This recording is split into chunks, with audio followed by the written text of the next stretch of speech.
این برنامه اطلاعاتی اخبار است که مستقیما از تلویزیون تاجیکستان منظور شما می‌نماییم. اساسگذاری صلح و وحدت ملی پیشوای ملت پرزیدنت جمهوری تاجیکستان محترم امامعلی رحمان پس از اشتراک در واخوری غیررسمی سران دولت‌های اشتراکچی اتحاد دولت‌های مستقل از شهر سنت پترزبورگ فدراسیای روسیه به وطن برگشت.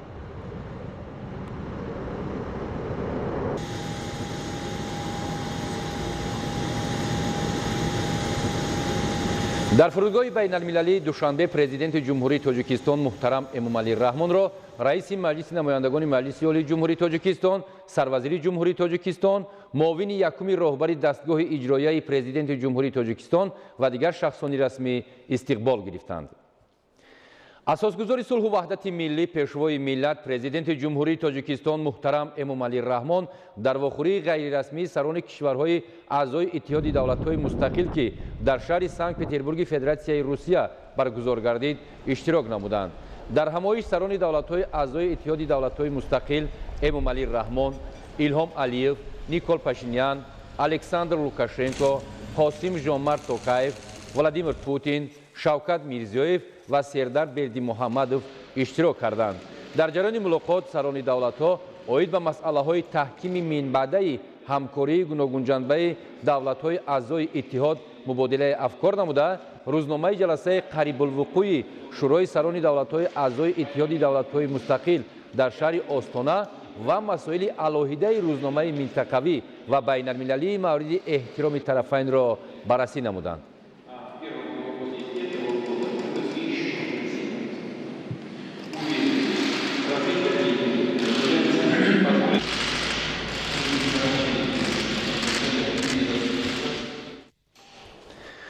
برنامه اخبار را ادامه می‌دهیم. تروریسم و افراطگرایی امروز به خطر بزرگ گلوبالی تبدیل یافته عاقبت‌های فاجعه‌بار درازمدت جمعیتی و سیاسی و معنوی را به بار آورده است و این ظهورات به ثبات و امنیت کره زمین خوف و خطری به نهایت زیاد دارد.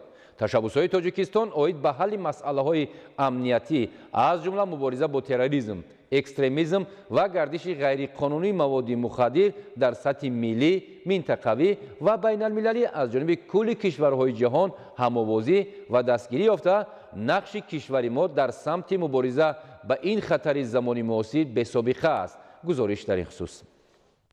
имрӯз терроризм хатарҳои наверо барои парокандагӣ ва ба даҳшатафкании ҳама гуна халқиятҳои кураи замин ба вуҷуд овардааст ки аз рӯи хусусиятҳои таъризишудаи терроризм дар шакли муосир як террорист имкони ба даҳшатафкании 1 миллион нафарро пайдо кардааст ва хатари терроризм ба рушду дастовардҳои ҳар давлату миллат таҳдид мекунад ки таҳдиди ин зуҳурот имрӯз дар раванди ҷаҳонишавӣ бештар гардидааст. ҷумҳурии тоҷикистон ки имрӯз кишвари ташаббускор дар раванди пешгирии хатарҳои терроризму ифротгароӣ дар арзаи ҷаҳон эътироф гардидааст, давлату ҳукумат барои фазои орому мусоид ба вуҷуд овардан ва ба хотири пешрафту тараққиёти ҳамаҷонибаи мамлакат нақшаҳои мушаххасро пайгирӣ менамояд ва баҳри ба як минтақаи амну пешрафта табдил додани қораи осиё мизбони ҳамоишу конфронсҳои муайяне доир ба пешгирии хатарҳои нави ҷаҳони муосир аст.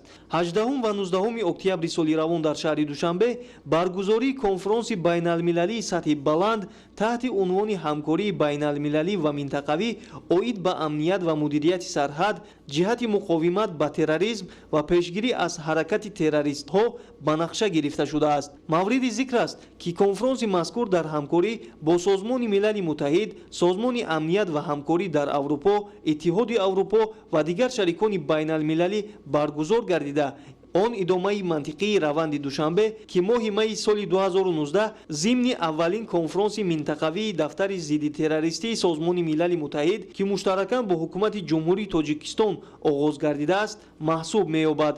имрӯз масъалаи терроризму ифротгароӣ мушкилии ҷиддӣ барои тамоми ҷаҳониён гардидааст ки тоҷикистон худро дар ин самт бетараф гузошта наметавонад ва ҳукумати кишвари мо барои пешгирии ин зуҳурот борҳост стратегияҳои миллиро оид ба муқовимат бо терроризму ифротгароӣ қабул намуда истодааст ва дар арсаи ҷаҳонӣ низ роҳкорҳои бартарафнамоии ин проблемаҳоро барои ҷаҳониён пешниҳод менамояд.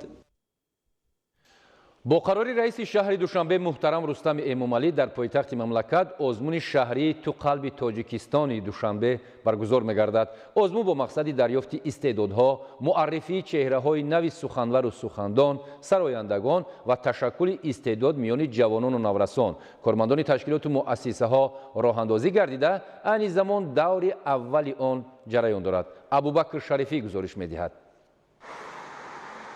آزمون تو قلب تاجیکستانی دوشنبه اساساً در بین خوانندگان و دانشجویان مؤسسه‌های تحصیلات میانه عمومی، ابتدایی، میانه و عالی کسبی، تعلیم‌گیرندگان مؤسسه‌های تحصیلات علاوه‌ای ساحه معارف، صنعت و موسیقی حدود شهر دوشنبه، ایجادکاران و هوسکاران و نمایندگان دیگر قشرهای جامعه که در حدود شهر دوشنبه زندگی، کار و فعالیت و ایجاد می‌نمایند برگزار می‌گردد. در آزمون سه گروه تقسیم شده است، یعنی که از 11 تا 17 ساله، از 18 ساله بالا و اینچنین ایجادکاران کسبی که آنها میتوانند اشتراک کنند و هر یک شخص در آزمون در یک نمینه اشتراک کرده میتواند. این آزمون ها به خاطر آن هست که یعنی باز هم روحیه آنها را بلند بردارند و ذوق ایجادی آنها تقویت داده شود. آزمون در سه دور برگزار گردیده. دور یکم عین زمان در مؤسسه‌های تحصیلات میانه عمومی، ابتدایی، میانه و عالی کسبی، تعلیم‌گیرندگان مؤسسه‌های تحصیلات علاوه‌ای، دیگر تشکیلات و مؤسسه‌ها و کارخانه‌ها آغاز گردیده ادامه دارد. دور دوم نیمه دوم ماه اکتبر در 4 ناحیه پایتخت گذرانده می‌شود. دور جنبسته آزمون تو قلب تاجیکستان دوشنبه نیمه اول ماه نوامبر با اشتراک غالبان دور دوم برگزار خواهد شد. آزمون در 4 نامیناسیون برگزار کرده می شود. نامیناسیون یکم ایجادیات شعر در وسط پایتخت جمهوری تاجیکستان شهر دوشنبه، اینان از 30 تا 10,000 سومانی غالبان قدردانی کرده می شوند.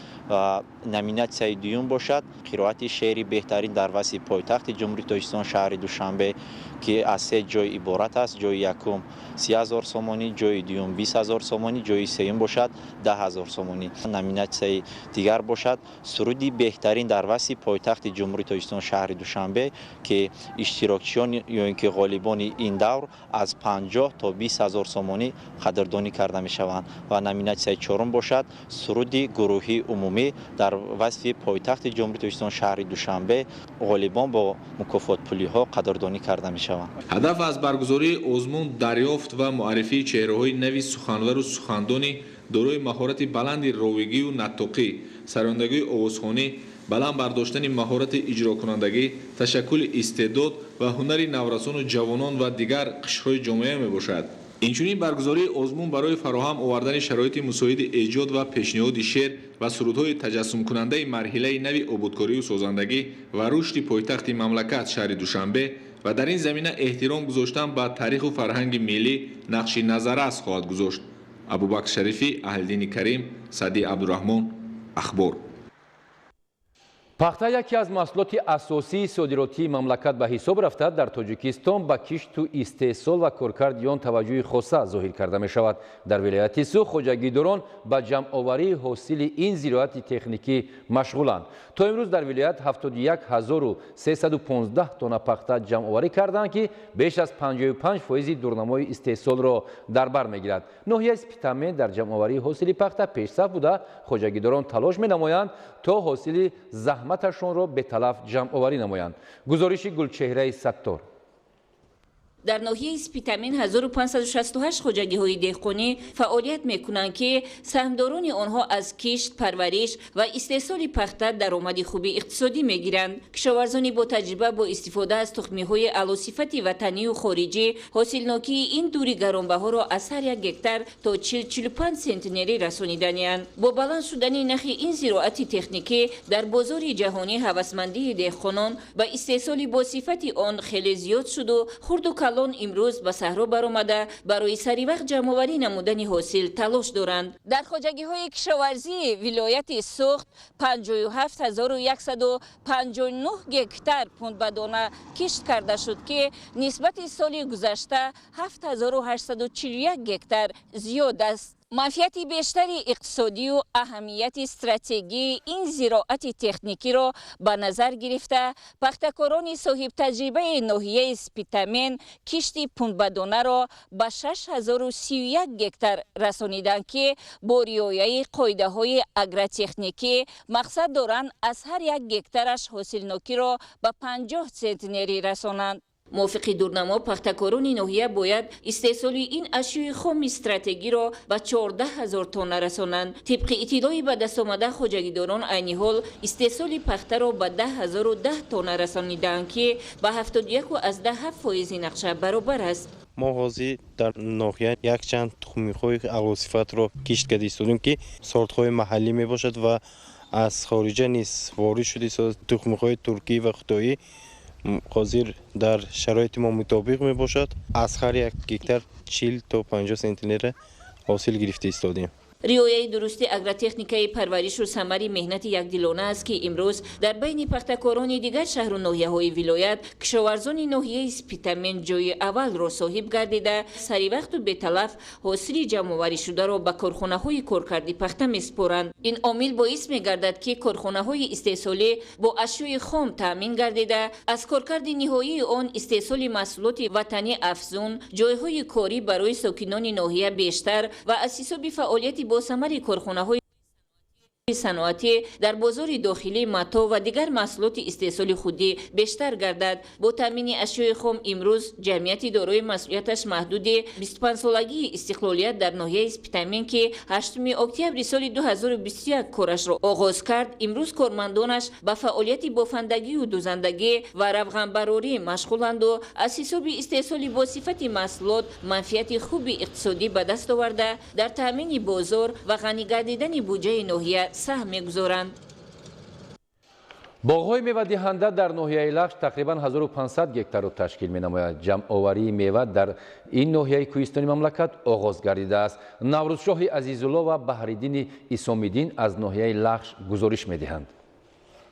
حاصل فراوان درختان نتیجه مهنت پیوسته کشاورزان و نگاهبین درست میدان باغ ارزیابی می‌گردد. علاقه پیشنهاد حاصل به بازارهای مملکت آغاز شده است. از یک جانب وسیع‌کنی میدان باغ و از جانب دیگر با نظرداشت شرایط کنونی طبیعت به راه ماندن پرورش رستنی فراوان حاصلی را در میدان باغات ناحیه لخش تامین نموده است. تجربه سالهای اخیر نشان داد که در شرایط این ناحیه دوردست کوهی مملکت میتوان از باغداری منفعت بلند به دست آورد. سال گذشته کشاورزان ناحیه لخش 6845 تن میوه جمع‌آوری نموده بودند. فعالیت کشاورزان دهات پیلدان اساساً به باغداری روانه کرده شده است و حالا میدان عمومی باغ در خواجگی دولتی نهال پروری 160 گکتار را تشکیل می‌دهد.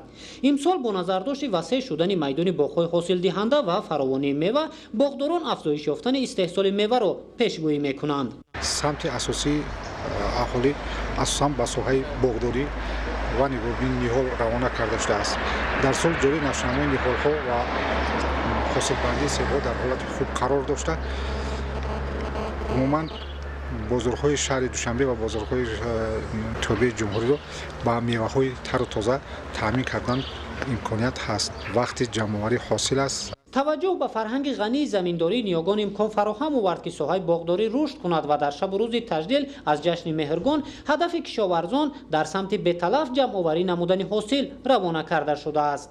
این زمان میدان عمومی باغ در ناحیه لخش در همه شکل‌های خواجگیداری 1571 گکتار را تشکیل می‌دهد که از این 1464 گکتارش میوه دهنده میباشد. امسال باشد در ناحیه لخش از حساب تلو تپه‌ها 16.5 گکتار باغ بنیاد و 12 گکتار باغ برقرار کرده شده است. این شب و روز نهالان غرق حاصل هستند و برابر پیشنهاد سیب و مرود به بازار همزمان برای فصل زمستان میوه ذخیره کرده می شود. این امکان می دهد که در فصل زمستان و بهار طلبات بازار استعمالی با میوه‌های دارای صفت بلند و طعم لذیذ قانع گردانیده شود. توسط کشت سبزوات و غله‌دانگی‌ها در بین قطارهای باغ کشاورزان ناحیه لخش در یک وقت از یک زمین گرفتن دو حاصل را تامین و در سمت بلند برداشتن ثمره اقتصادی زمینداری موفقیت خود را افزون می‌کنند. نوروزشاه عزیزالله بهرالدین اسامی‌دین ناحیه لخش برنامه اخبار. بیننده های عزیز برابر رسیدن خبر و گزارش های تازه در جریان روز ما شما را در نشرهای بعدی برنامه های اخبار حتما آشنا می‌سازیم. خیر خوش نمی‌کنیم.